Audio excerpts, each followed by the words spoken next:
भगवान ने अर्जुन को ही क्यों स्वीकार किया? योग्य तो युधिष्ठिर भी हैं, योग्य तो नकुल सहदेव भी हैं, योग्य तो भीष्म पितामह भी हैं, पर भगवान ने अर्जुन को ही क्यों स्वीकार किया? बहुत अच्छा प्रश्न है और समझने योग्य बात है। युधिष्ठिर जी धर्म में प्रधान है, इसलिए उनका नाम है धर्मराज युधिष्ठिर। उनका धर्म अतिश्रेष्ठ है, ठाकुर जी को प्रिय लगते हैं पर स्वीकार नहीं किया। इसलिए कोई धर्म के आचरणों को ही पूरे दिन लिखते लिखते करता रहता हो कि ये धर्म में करना, ये धर्म में करना, ठाकुर जी का प्रिय बन जाएगा, पर ठाकुर जी उसको संग रखें इतना प्रिय नहीं लगेगा ठाकुर जी को। नकुल सहदेव बुद्धिमान है, स्वरूपवान है, पर आपके स्वरूप से, आपकी बुद्धि की चाटुकारी से, आपकी चतुराई से ठाकुर जी इतने प्रसन्न नहीं होंगे। प्रिय लग सकते हो पर प्रसन्न होकर ठाकुर जी गले में गलवैयां डाल लें, ये ठाकुर जी नहीं करेंगे। तो ठाकुर जी को रिझाने के लिए धर्म का आचरण नहीं चलेगा, ठाकुर जी को रिझाने के लिए बहुत बुद्धिमान होने से काम नहीं चलेगा। ठाकुर जी को रिझाने के लिए बहुत बलवान, बहुत ज्ञानवान, बहुत धनवान, इन सब से आप ठाकुर जी के समीप भले ही पहुंचो। द्वारिकाधीश मंदिर में आगे बैठ के दर्शन करने हैं, पैसा दे के बैठ जाओगे, आप समीप पहुंच सकते हो, पर स्वीकार ठाकुर जी हजारों लोगों में बैठे कौन को कर रहे हैं ये ठाकुर जी जाने। इतने सब लोगों में अर्जुन स्वीकार क्यों किया गया? क्योंकि अर्जुन के पास में सब कुछ है, पर सब कुछ गौड़ है, प्रेम प्रधान है।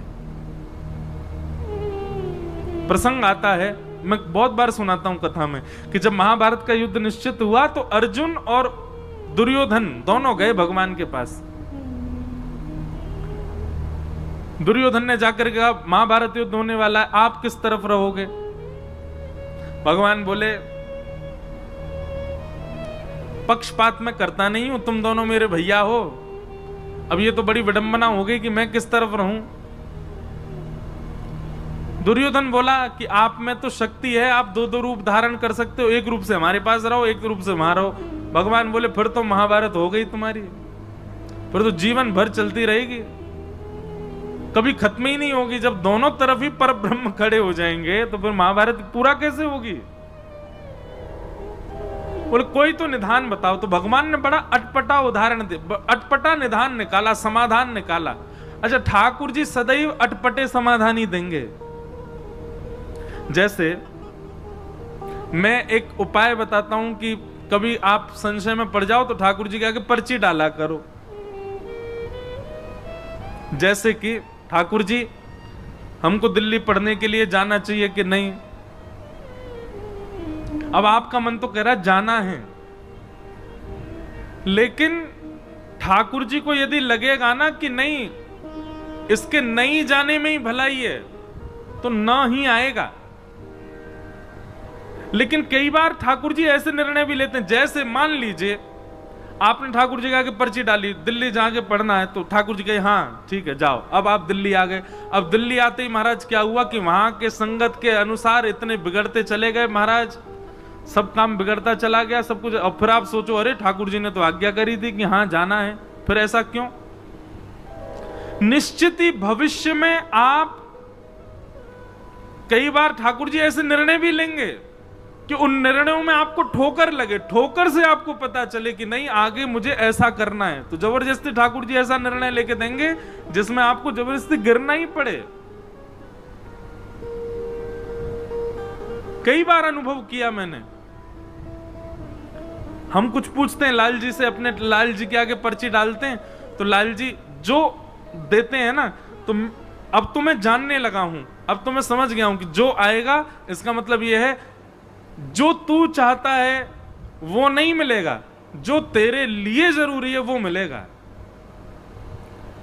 इसलिए ठाकुर जी के सामने जब कुछ संशय रखो तो उसमें यह मत सोचना कि आपको जो चाहिए ठाकुर जी वो देंगे, आपके लिए जो जरूरी है वही ठाकुर जी बताएंगे।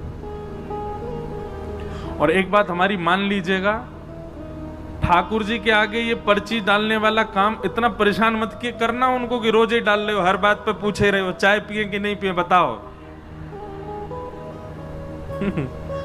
इतना परेशान मत करना। कई अपने जीवन के निर्णय स्वयं लीजिए। जब बहुत ज्यादा लगे कि अब इसमें मुझे क्या ही करना चाहिए, आप बताओ।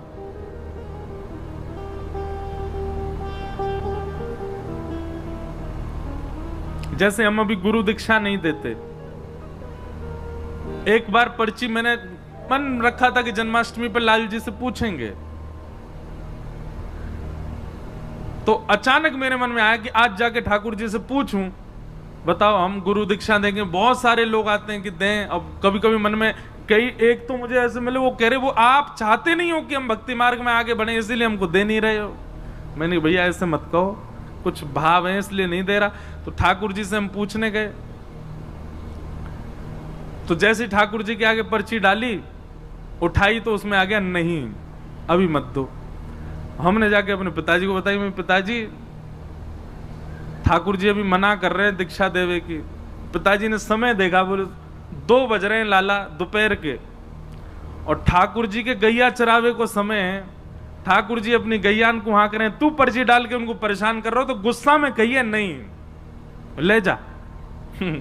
बोले जब ठाकुर जी बिल्कुल बैठे हों, आराम कर रहे हों, कोई काम नहीं हो, लाल जी लीला में ही रहते हैं ना, आपको देखने में लग रहे हैं कि वो सिंहासन पर लीला चल रही है ठाकुर जी की। इस समय ठाकुर जी गैया चरा के लौट रहे होंगे। अब कितने बज गए? 6 बज गए, आ गए। अब फल पा रहे होंगे, और फल पा करके फिर यशोदा मैया पहुंचेगी ठाकुर जी के हाथ पामन को, पहुंच के फिर आरती करेगी, अरे मेरो लाला आएगो, गैया चरा के आयो। फिर ठाकुर जी सब बताएंगे, आज मैया वो गैया ने ऐसी लात मारी, मेरे तो यहाँ लग गई, माँ गयो मैया, वहां ऐसे बनचर जीव मिले। सब मैया से बतियामेंगे, फिर मैया को बताएंगे आज कहा पावे को मने, फिर पावे बैठेंगे। ऐसे ठाकुर जी की लीला तो चलती रहती है, कभी विश्राम नहीं होती। मेरे आपके लिए हमें ऐसा लगता है कि ठाकुर जी जड़वत हमारे सामने बैठे हैं, पर यही प्रेम स्वरूप यदि आपके चित्त में आ जाए तो आप जब देखोगे तब लगेगा कोई लीला चल रही है। इस समय ठाकुर जी किसी लीला में। हमारे पिताजी बोले कि लीला में ठाकुर जी अभी गैया चरावे गए, तू पर्ची डाल लो है। बोले जब ठाकुर जी अनवसर में हो, कोई काम ना कर रहे हो, तब डालियो। तो पर्ची डालने का, कोई भी बात पूछने का सबसे बढ़िया समय रात्रि में, जब ठाकुर जी शयन में जा रहे हो, तब ठाकुर जी को भोग लगावेगा, तब पर्ची डालो। और इतना समय प्रदान करो लाल जी, सुबह जब मंगला होगी ना, तब हम पर्ची उठाएंगे। रात भर में आपको जो चाहिए इसकी जिद मत करना भगवान से, हाँ ही दे दियो या से काम बनने को नहीं, मेरे लिए जो उपयोगी आप बताना। और फिर ठाकुर जी जो दे दें उत्तर, उस पर इतना विश्वास कर लेना, इतना विश्वास कर लेना। आज हम सही बता रहे हैं, हमने अपने जीवन में ज्यादा नहीं 5 या 6 बार ही ठाकुर जी से पूछा होगा, पर कई निर्णय ऐसे थे जिसमें मन व्यथित हुआ कि नहीं, ये तो ठाकुर जी आपको ऐसे नहीं कहना था, ये तो इसमें भलाई होती, ठाकुर जी आपने मना कर दिया। पर जब ठाकुर जी की बात को माना गया तो फिर उसका प्रतिफल मीठा ही मिला। कई बार ठाकुर जी ऐसे निर्णय भी ले देंगे कि जिससे आपको ठोकर भी खानी पड़े, तो भी विश्वास मन में रखना, कोई बात नहीं, ठाकुर जी ने गिराया भी हमारी भलाई के लिए। तो दुर्योधन और अर्जुन दोनों गए भगवान के पास, और भगवान से कहा महाभारत युद्ध में आप किस पक्ष में रहोगे। तो भगवान ने बड़ा अटपटा निर्णय लिया, अटपटा ही लेते हैं। बोले सुनो, एक तरफ मेरी सेना रहेगी, भगवान की सेना छोटी मोटी नहीं है, अद्भुत द्वारिका की सेना एक तरफ रहेगी, और एक तरफ अकेला मैं रहूंगा। लेकिन मैं जिस तरफ रहूंगा उस तरफ शस्त्र नहीं उठाऊंगा, बिना शस्त्र के रहूंगा, जिस तरफ भी रहूंगा। तुम लोग मुझसे बाद में मत कहना कि भाई तलवार उठाओ, धनुष उठाओ, भाला उठाओ, जे उठाओ, कुछ नहीं, खाली हाथ रहूंगा। एक तरफ मेरी सशस्त्र सेना और एक तरफ अकेला बिना शस्त्र का मैं। अब दोनों चूज कर लो, कौन मुझे ले जाएगा, कौन सेना को। तो निश्चित है मैं और आप भी अगर दुर्योधन की तरफ होते तो हम भी भगवान को ठुकरा देते। नहीं मांगते हम ठाकुर जी को।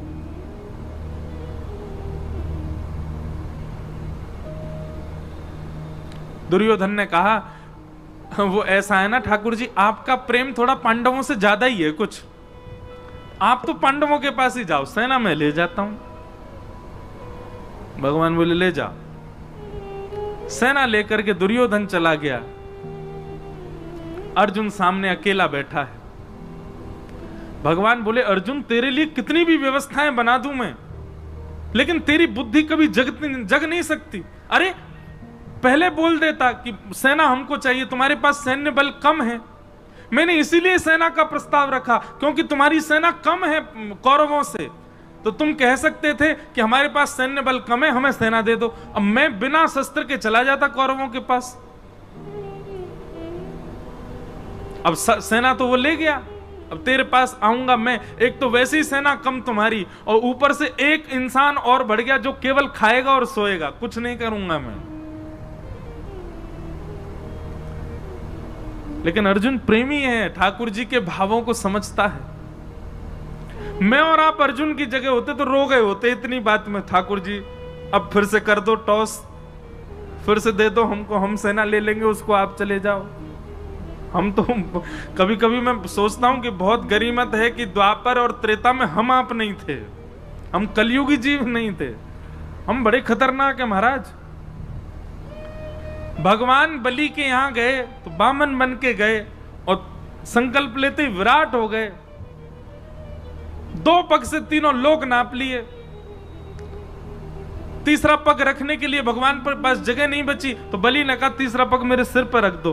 कभी कभी मैं सोचता हूं बलि की जगह मैं और आप में से कोई और होता तो हम ठाकुर जी को केस कर देते।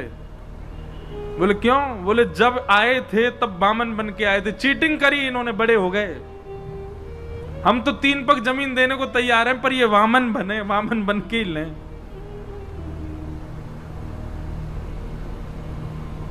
बहुत चतुर हैं हम लोग, और ठाकुर जी की भक्ति में चतुराई नहीं चलती।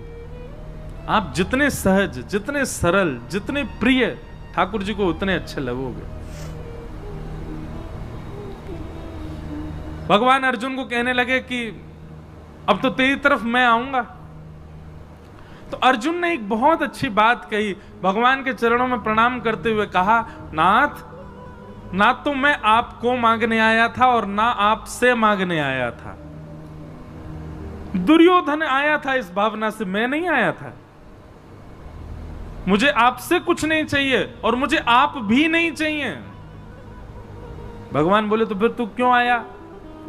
दोनों हाथ भगवान के हाथ में दे दिए, बोले पकड़ो मेरे हाथ। भगवान बोले पकड़ लिए, बोले खुद को देने आया था कि मुझे रख लो अपनी शरण।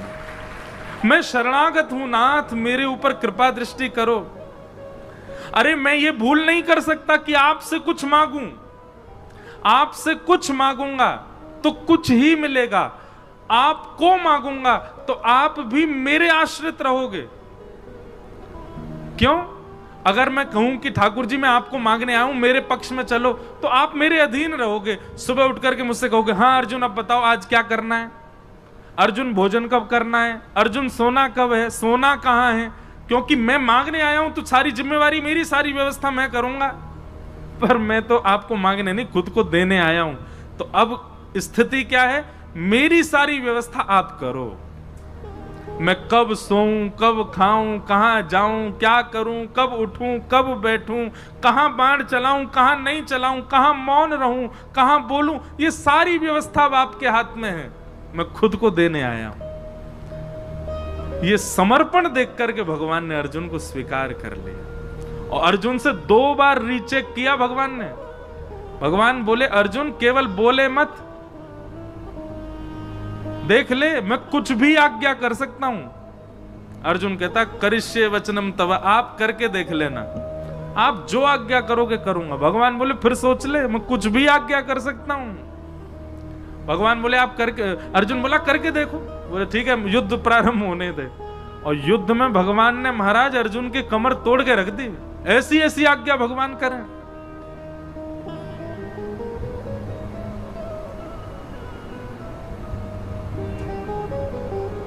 लेकिन हर आज्ञा को स्वीकार किया अर्जुन ने। इसलिए भगवान ने अर्जुन को स्वीकार किया। क्यों? क्योंकि बाकी सब तो ठाकुर जी से मांग रहे हैं, ठाकुर जी को मांग रहे हैं, पर अर्जुन ने तो खुद को ठाकुर जी को दिया, खुद को अर्पित किया है, समर्पण किया है। समर्पण किया इसलिए भगवान उसके सारथी बन गए। और सारथी का मतलब कोई भगवान की पदवी कम नहीं हो गई है, बल्कि और श्रेष्ठ। हम सबको अपना सारथी ठाकुर जी को। सारथी मतलब कौन? जो राह दिखावे, जो लेकर के चले, कहां जाना है, कहां मुड़ना है, कहां बैठना है, कहां चलना है, ये सारथी ही तो कर सकता है। सारथी के अधीन होता है पीछे बैठा व्यक्ति। हर व्यक्ति अपना सारथी श्री कृष्ण को बनावे।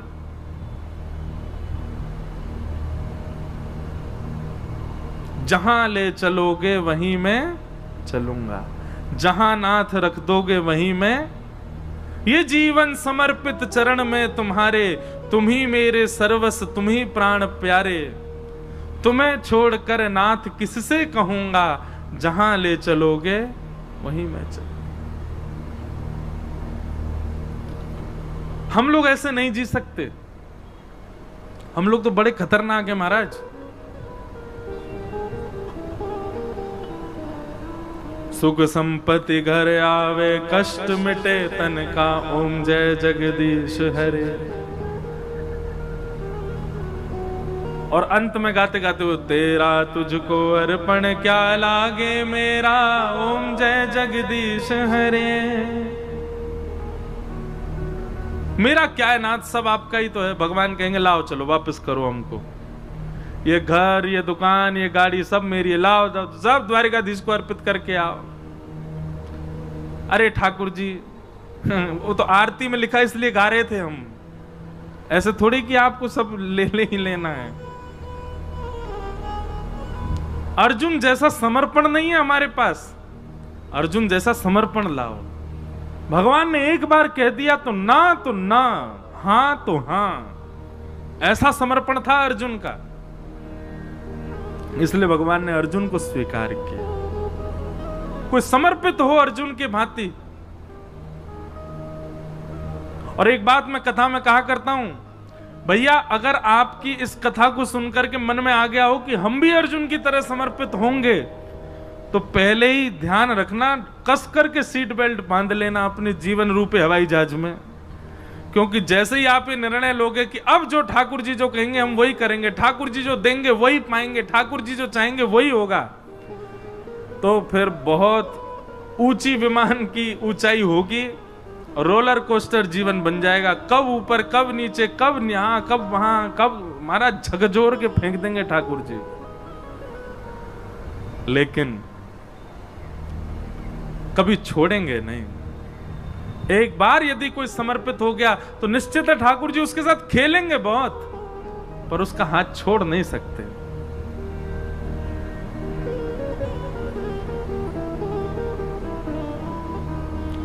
हमारे इधर देखो, यहां देखो, यहां देखो, गोवर्धन में विराजमान थे पंडित श्री गया प्रसाद जी महाराज। पंडित जी महाराज की वाणी में एक बात बड़ी बढ़िया लगती थी।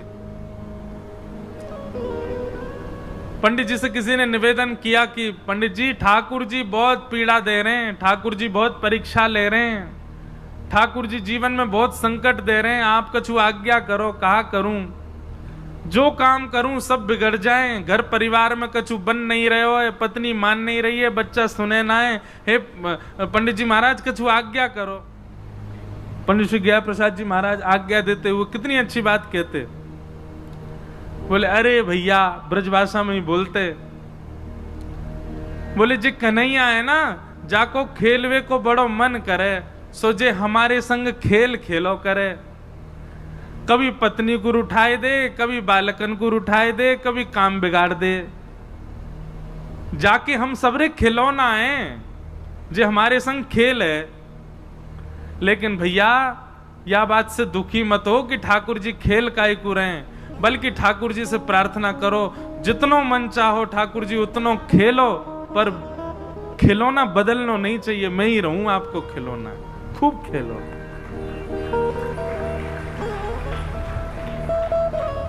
जैसो जीवन देनो है मुंह को दे दो, लेकिन नाथ मेरो त्याग मत करो। हरि जी मोरे। आज पूज्य गुरुदेव भगवान, हमारे पूज्य पिताजी महाराज, पूज्य गुरुदेव भगवान, दो संबंध हैं, गुरु स्वरूप भी हैं, पिता स्वरूप भी हैं, आज कथा में पधारे हैं। आप श्री को बारंबार प्रणाम है। बोलो वृंदावन बिहारी लाल। हरि जी मोरे अवगुण चेतना धरो। हरि जी मोरे अवगुण चेतना धरो। प्रभु जी मोरे अवगुण चेतना धरो। हरि जी मोरे अवगुण चेतना धरो।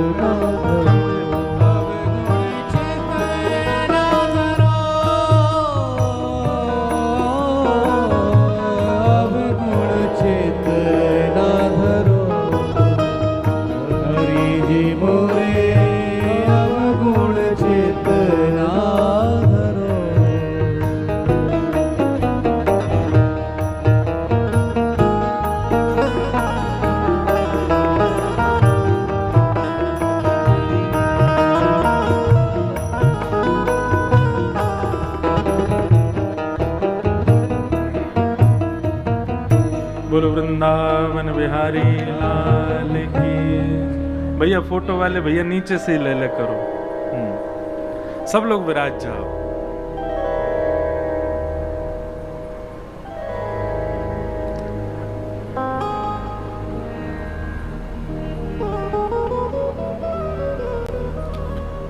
यह भी एक सौभाग्य है ब्रज की कथा का कि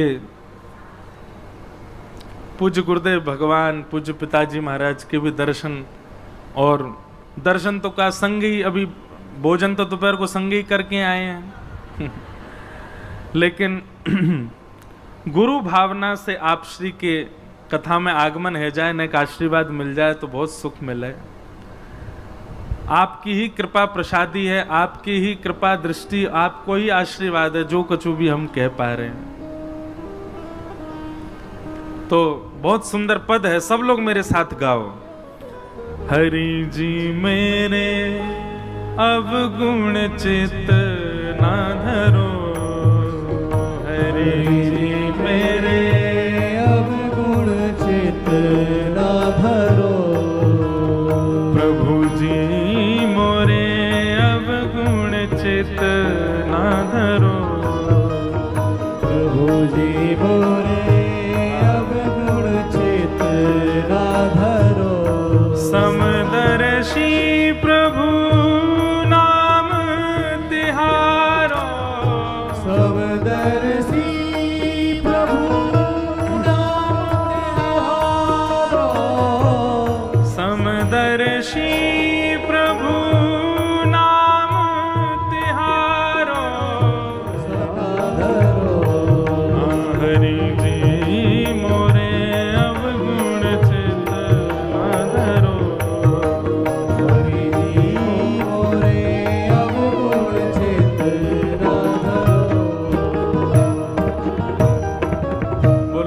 द्वारिकाधीश की जय। अभी अभी एक भाव मन में आ रहा हो कि हम सब गा रहे हैं कि हरि जी मेरे अवगुण चित्त ना धरो।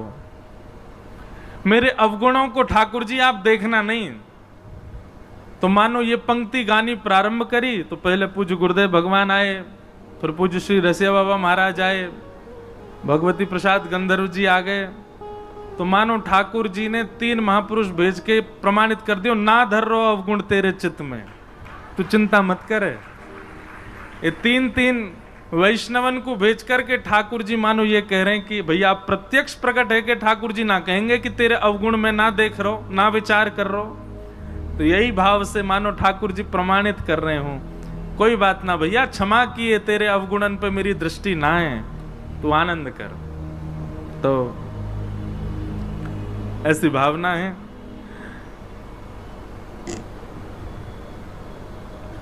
रसिक जनों के पद बड़े अद्भुत हैं। हमारे अष्टछाप के कवि गोस्वामी तुलसीदास जी की विनय पत्रिका जैसे ये पद है, ऐसे विनय पत्रिका में गोस्वामी जी का भी एक पद है। हरि जी तुम बहुत अनुग्रह कीन हो, हरि जी तुम बहुत अनुग्रह कीन हो। अब पद तो ढूंढवे तो मिलेगा नहीं, लेकिन भाव बहुत सुंदर है वहां पर भी। बोले नाथ आपने मुझे बहुत बड़ा अनुग्रह किया। भगवान पूछ रहे हैं मैंने कहा अनुग्रह किया तुम पे? तो गोस्वामी जी कह रहे हैं, बोले आपने सबसे बड़ा अनुग्रह तो यही किया कि आपने मुझे मानव बनाया। श्रीमद् भागवत में भी भगवान कहते हैं, हृदय माध्यम सुलभम सुदुर्लभम प्लवम सुकल्पम गुरुकर्ण धारम मयानुकूलेन नभस्वतेरितम पुमान भवाब्धिम न तरेत्स आत्मा। मैंने मानव के ऊपर सबसे बड़ी कृपा यही की कि मैंने उसको मानव बनाया। अरे नित्य इसी बात का धन्यवाद कहो ठाकुर जी कि हमको आपने कोई जीव जंतु तो नहीं बनाया, मानव बनाया।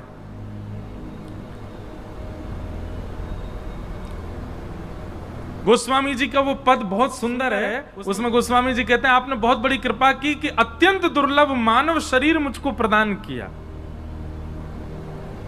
पर ठाकुर जी हम एक अनुग्रह और आपसे चाहते हैं, एक अनुग्रह और कर दो। भगवान कह रहे हैं अब क्या चाहिए?